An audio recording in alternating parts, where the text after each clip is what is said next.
Ok, donc nous allons aujourd'hui partager sur un thème. Le thème est intitulé, déjà bonjour à tous ceux qui nous rejoignent, nous sommes connectés sur plusieurs plateformes et donc je salue tous ceux qui nous rejoignent, peu importe la plateforme. Donc le thème d'aujourd'hui c'est tu crois que ton problème avec l'argent est financier, mais si c'était émotionnel.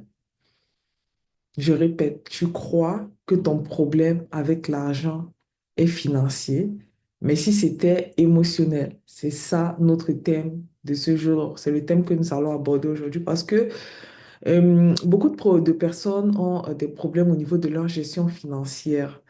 Et il y a des méthodes classiques qui sont souvent utilisées pour pouvoir gérer, pour pouvoir régler des problèmes de gestion financière.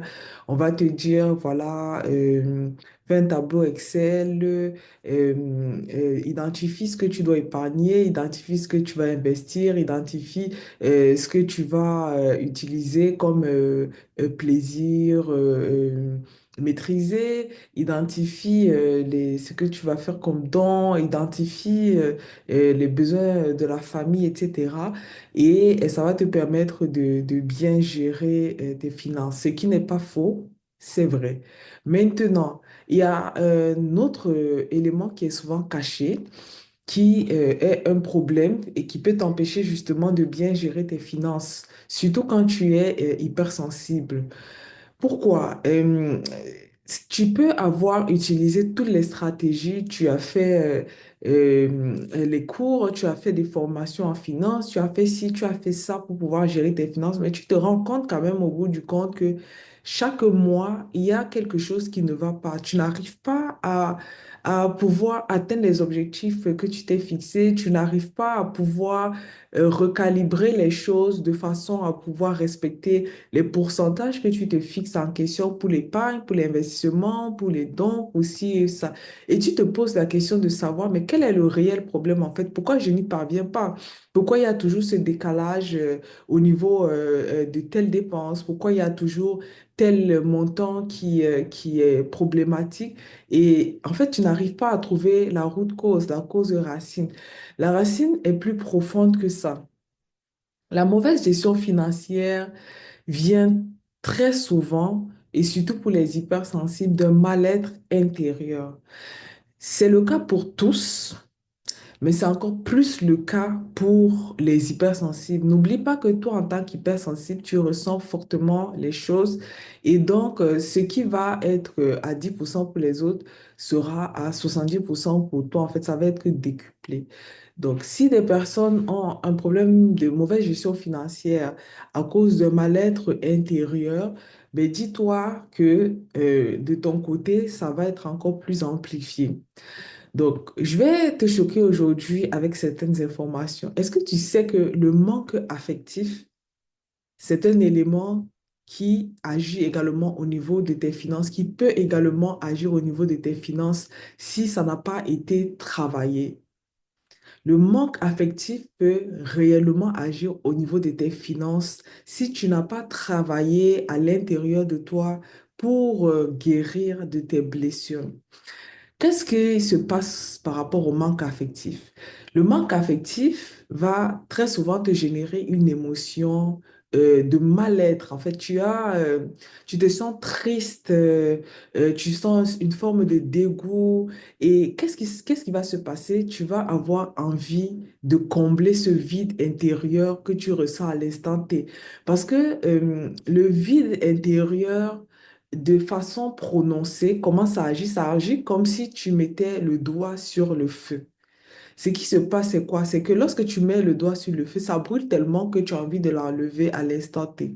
C'est pareil pour manque affectif qui se manifeste, on va dire, de façon prononcée dans une situation précise. Disons que, par exemple, tu as grandi avec la blessure du rejet, voilà, tu n'as pas reçu l'amour qu'il te fallait de tes parents, ou alors tu sors d'une situation amoureuse difficile ou alors, tu as vécu des déceptions, peut-être professionnelles, amicales ou autres, et tu te retrouves en un instant où tu te sens vraiment mal intérieurement. Et ce jour-là, comme par hasard, peut-être il ne fait pas beau. En fait, il y a tout qui est réuni autour de toi pour que tu te sentes mal. Et tu vas ressentir un vide affectif. Mais le vide affectif, certes, oui, c'est lié à ton état à cet instant T-là, mais c'est également lié à ce que tu as vécu dans l'enfance qui n'a pas été réglé, ce que tu as vécu durant ton parcours qui n'a pas été réglé. En fait, les alertes qu'il y a dans ton inconscient, dans ton subconscient, vont se déclencher à ces moments-là lorsque tu traverses une situation émotionnelle difficile. Et qu'est-ce qui va se passer? Tu seras comme cette personne qui a mis le doigt au niveau du feu et qui doit l'enlever rapidement. Donc, tu vas chercher très rapidement. En fait, c'est ton cerveau qui se met en action pour chercher une solution rapide pour se sentir bien. Donc, tu vas te dire, OK, donc tu vas peut-être chercher à manger du sucre parce que le sucre, c'est une drogue qui est addictive et qui est additif et qui va combler ce besoin-là, mais instantanément. Donc, qu'est-ce qui va se passer? Tu vas dépenser. Tu vas aller acheter probablement du chocolat, tu vas acheter des biscuits, tu vas acheter en fait des sucreries, des choses en fait qui vont générer en toi cette sensation de satisfaction pour pouvoir combler ce vide affectif-là. Donc ça va faire en sorte que tu auras des dépenses imprévues, des dépenses impromptues qui vont arriver comme ça à l'improviste et tu vas le faire en fait comme dans une situation d'urgence pour régler un problème. Mais la réalité, c'est que il y a un manque affectif à gérer, mais à l'instant T, ton cerveau, vu que tu n'as pas encore ramené ce problème au niveau de ta conscience pour pouvoir analyser quel est vraiment le problème que tu traverses et comment le résoudre de façon consciente et de façon pérenne pour le faire disparaître, en fait, ce que tu vas faire, c'est que tu vas couvrir la plaie au lieu de la soigner pour être soulagé à un instant précis, à un instant précis. Donc ça, c'est certaines personnes vont adopter ce mode de fonctionnement de pouvoir dépenser pour s'acheter des choses qui vont les satisfaire à cet instant-là. Et ça peut être justement, comme je le disais, des sucreries, ça peut être des gâteaux, ça peut être du chocolat, ça peut être des biscuits, ça peut être tout ce qui est sucrerie, vu que ça va agir au niveau de ton cerveau pour te donner un sentiment de satisfaction qui comble ce vide affectif-là en tout cas juste à cet instant-là. Mais ce qui va se passer, c'est que un élément qui est non réglé à l'intérieur de nous, en fait, ça va toujours revenir lorsqu'il y aura des événements qui vont nous ramener à cet élément-là. Donc, ce qui va se passer très clairement, c'est quoi? C'est que à chaque fois qu'il y aura des circonstances qui vont créer cet état émotionnel, qui vont aller réactiver cette blessure-là, où tu vas ressentir ce manque affectif. Donc, tu vas faire la même chose, en fait. Tu vas toujours chercher à combler cela par des sucreries, par exemple. D'autres personnes, c'est pas des achats compulsifs. Ça se retrouve très souvent au niveau des femmes. Les femmes qui ont un vide affectif, les femmes qui se sentent mal au côté émotionnel, les femmes qui n'ont pas cherché à travailler leur intérieur, à se dire, mais pourquoi en fait je me sens mal, pourquoi je me sens rejetée, pourquoi, comment s'est passé mon enfance, est-ce que j'ai une blessure d'abandon, est-ce que j'ai une blessure d'humiliation, est-ce que j'ai une blessure d'injustice? Des personnes qui ne vont pas se poser cette question-là et qui ne vont pas travailler intérieurement pour guérir, lorsqu'elles vont se trouver dans des situations de manque affectif, dans des situations émotionnelles extrêmes, par exemple une tristesse extrême, comme un état dépressif, un état de dégoût par rapport à la vie, par rapport à cet instant présent-là, et sans soutien en fait de personnes pour les aider à remonter cette pente-là, qu'est-ce qu'elles vont faire? Elles vont aussi faire, pour certaines, celles qui sont accros aux vêtements, elles vont faire des achats compulsifs. Par exemple, il y a des personnes qui vont aller commencer à magasiner des vêtements dont elles n'en ont vraiment pas besoin en réalité. Donc, juste parce qu'elles le trouvent beau, ce vêtement, juste parce voilà, elles vont s'imaginer, parce que vous savez, l'imagination a un pouvoir. L'imagination a un pouvoir au niveau de l'être. En fait, ça crée une sensation de bien-être. Disons que, par exemple, tu te retrouves là. Et puis, disons, ce jour, hein, il fait peut-être froid, il ne fait pas beau, et tu commences à t'imaginer, je prends un exemple, aux Bahamas, au bord d'une plage avec ton petit cocktail, le soleil, en bonne compagnie, etc. Ça va te créer, en fait, une hormone qui s'appelle l'hormone du plaisir, pour lequel tu vas te sentir bien à cet instant précis.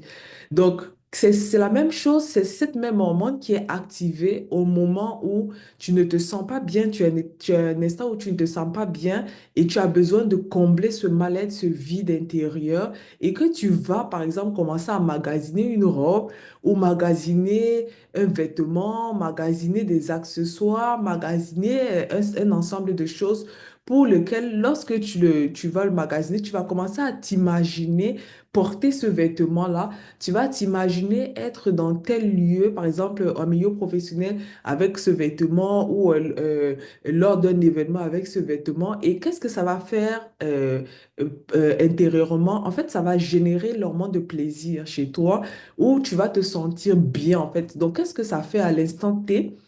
Ça comble un besoin affectif, ça comble un vide, en fait, émotionnel. Donc, le truc, c'est quoi? C'est que oui, tu vas t'acheter ces éléments-là et ça fait des dépenses que tu n'avais pas prévues, peut-être de l'argent que tu aurais dû épargner pour pouvoir faire, par exemple, un investissement, peut-être un investissement immobilier ou acheter des choses peut-être importantes pour tes enfants ou faire un autre investissement qui est important réellement pour toi, qui vient réellement combler un besoin. Parce qu'il faut savoir que euh, pour une bonne gestion financière, il faut planifier à l'avance tes besoins.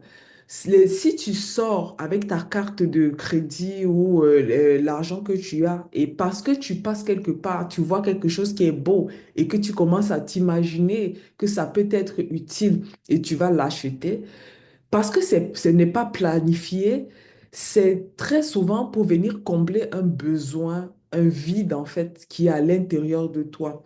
Une bonne gestion financière, ça passe par une planification du pourcentage de tes charges mensuelles. Donc, par exemple, tu as quoi comme charge? Peut-être une hypothèque, un loyer, peut-être est-ce que tu dois dépenser au niveau des factures, les besoins en termes nutritionnels essentiels? euh, Tu peux avoir comme charge peut-être des dépenses que tu fais si tu dois utiliser, disons peut-être des applications au quotidien et que c'est des applications payantes. Tu sais que mensuellement, voilà la dépense que tu fais. Bref, ce sont des dépenses cadrées. Donc ça, tu peux avoir ça comme dépense. Tu peux aussi planifier les plaisirs, mais ça s'appelle les plaisirs maîtrisés. Tu peux les planifier également. Par exemple, te dire peut-être une fois par mois, on fait une sortie en famille, ça, le budget, c'est tel montant. Ou alors, tu peux planifier également le fait que, enfin, voilà, là, tu regardes ta garde-robe et tu sais que, par exemple, voilà, tu as besoin d'un un jean, par exemple, noir, tu as besoin d'un pantalon noir et celui que tu as, ou alors les deux ou trois que tu as, sont en train d'être détériorés. Donc, tu sais qu'au bout d'un an, enfin, au bout d'un certain moment, il faudra en racheter. Ça, c'est quelque chose qui est planifié. Donc, tu peux le budgétiser. Tu sais, par exemple, que, OK, tu as tel événement qui arrive à tel moment, il te faudra un nouveau vêtement. Ça, tu peux le budgétiser. Mais si juste parce que à un instant T, tu te retrouves à un moment où tu ne te sens pas bien et que tu as décidé de sortir marcher et en marchant comme par hasard, tu passes devant des boutiques qui vendent des robes qui t'intéressent, que tu trouves beau et qu'à cet instant-là, tu commences à les acheter. Donc, c'est des dépenses qui viennent combler un vide intérieur, un vide émotionnel.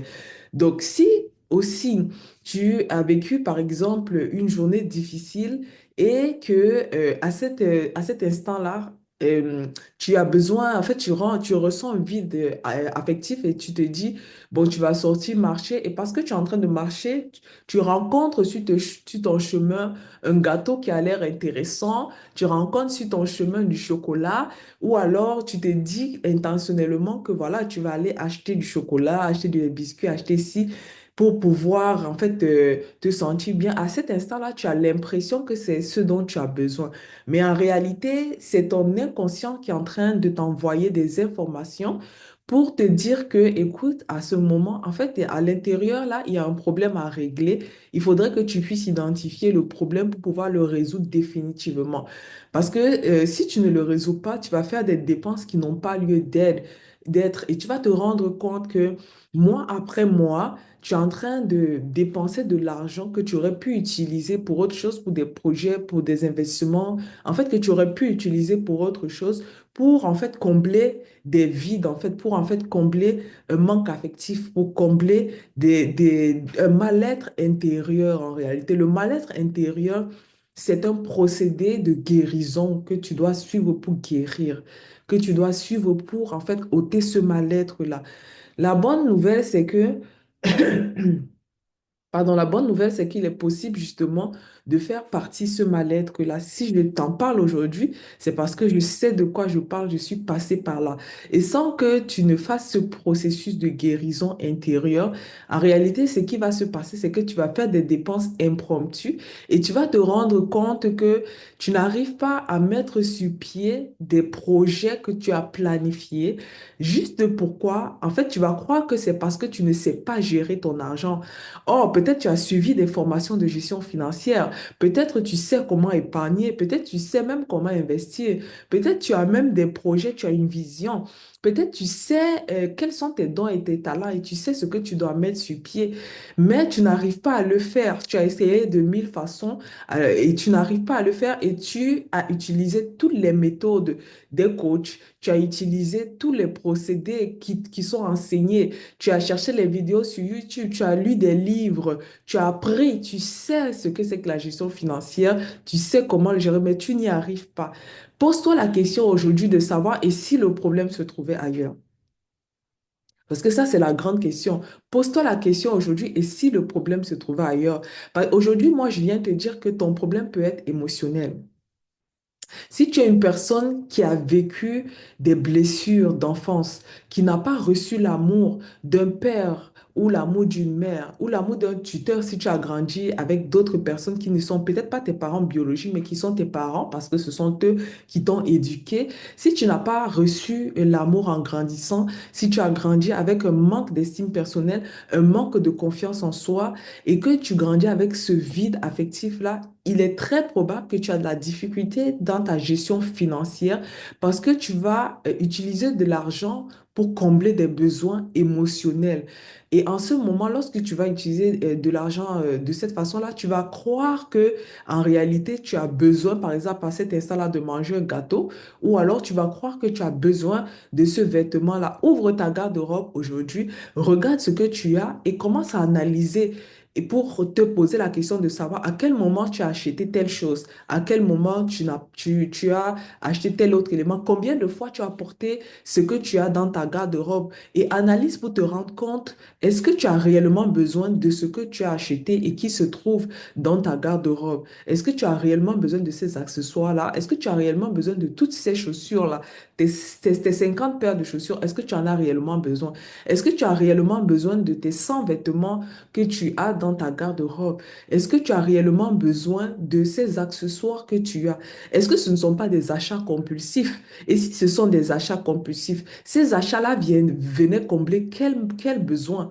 Il faut que tu te poses cette question-là. Est-ce qu'à l'intérieur de toi, est-ce que tu ressens un mal-être?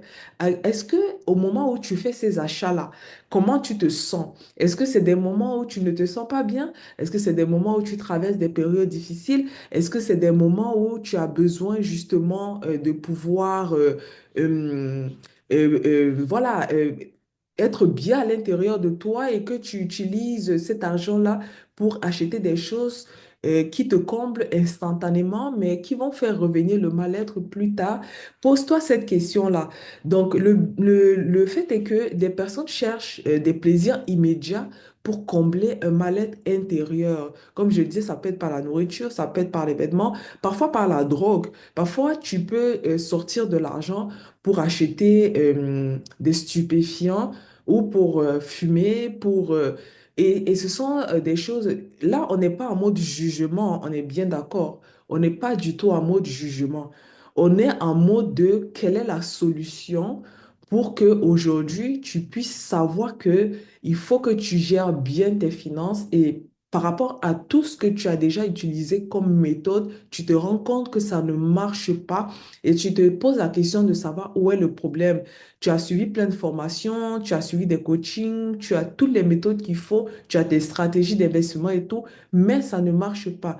Et je viens aujourd'hui t'apporter un éclairage sur le fait que le problème est probablement émotionnel.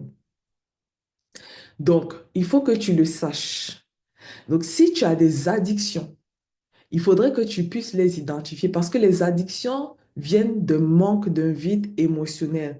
Et ce n'est pas un jugement, c'est justement l'occasion de pouvoir mettre le doigt dessus et te dire, OK, tu vis des situations où tu as vécu des situations qui te font aujourd'hui faire des choses ou des dépenses qui n'ont pas lieu d'être. Peut-être aujourd'hui, tu fumes pas parce que tu as envie de fumer, pas parce que tu es né fumeur, mais parce que tu t'es retrouvé dans des situations où tu as vécu des choses extrêmement difficiles qui se déclenchent souvent dans ton inconscient et qui t'envoient des informations difficiles à supporter. Et pour cela, tu vas aller dépenser, d'où la mauvaise gestion émotionnelle, de façon non intentionnelle pour pouvoir acheter de quoi te calmer. Et ça pourrait être justement des stupéfiants, ça peut être de la cigarette, ça peut être de la drogue, ça peut être de l'alcool, ça peut être plein de choses de ce genre. Tu pourrais dépenser dans cela en pensant que c'est un besoin que tu as, mais ça vient juste pour combler des blessures émotionnelles, ça vient combler un manque affectif. Tu pourras dépenser aussi au niveau des sucreries, mais c'est pour combler un manque affectif. Tu pourras dépenser également au niveau du vêtement, au niveau des accessoires, au niveau de ce genre de choses, mais ça pourra être également pour combler un manque affectif. Tu peux même dépenser au niveau des voyages qui n'étaient pas planifiés. C'est pas mauvais de voyager, c'est une bonne chose. Ça permet de découvrir d'autres endroits, ça permet de s'approprier d'autres cultures, ça permet de se vider l'esprit, ça permet, les voyages, c'est quelque chose de très, très, très enrichissant. Il y a beaucoup de choses que je connais aujourd'hui par rapport à beaucoup d'autres personnes que j'ai appris lors des déplacements, lors des voyages. Mais un voyage, ça se planifie. Un voyage, ça doit être intentionnel et ça doit être bien budgétisé. Mais si tu fais des voyages émotionnels, parce que tu arrives à un moment où tu te sens, tu as un trop-plein émotionnel, tu sens un vide affectif, tu sens, en fait, tu as envie de te fuir toi-même. Et donc, ce qui se passe, c'est que tu vas sous un coup de tête faire un voyage non planifié, en fait, ça va créer des problèmes au niveau de ta gestion financière parce que dis-toi que là où tu vas prendre de l'argent pour aller dépenser pour un voyage, c'était peut-être un argent que tu devais utiliser peut-être pour un investissement immobilier, peut-être pour un projet que tu as envie de mettre sur pied depuis. Hein? Réfléchis à ce moment, à ce projet-là que tu veux faire depuis, mais que tu n'arrives pas à faire. Pourquoi tu n'arrives pas à le faire?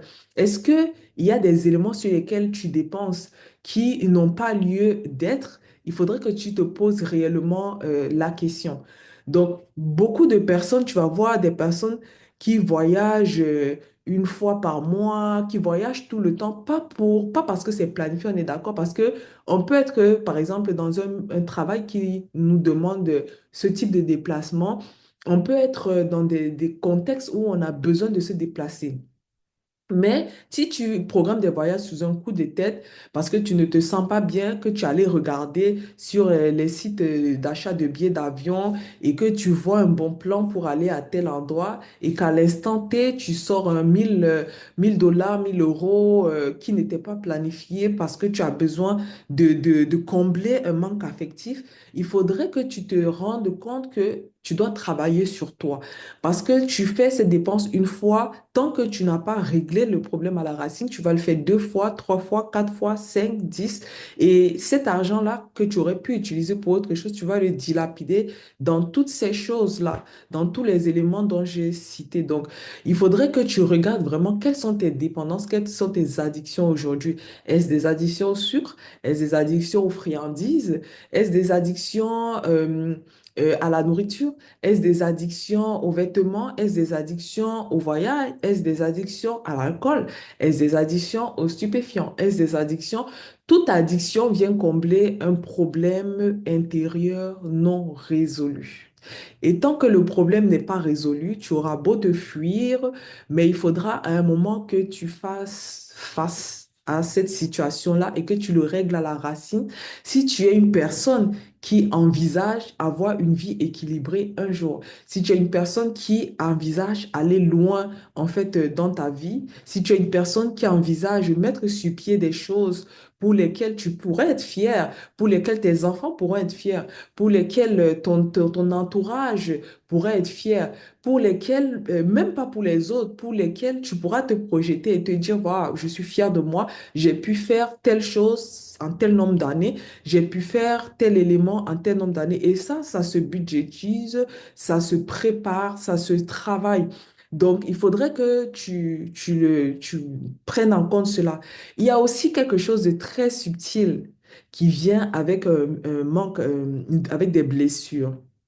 C'est l'épargne à l'excès. Je t'ai dit, aujourd'hui, on va aborder des choses que tu n'as entendues nulle part. C'est l'épargne à l'excès.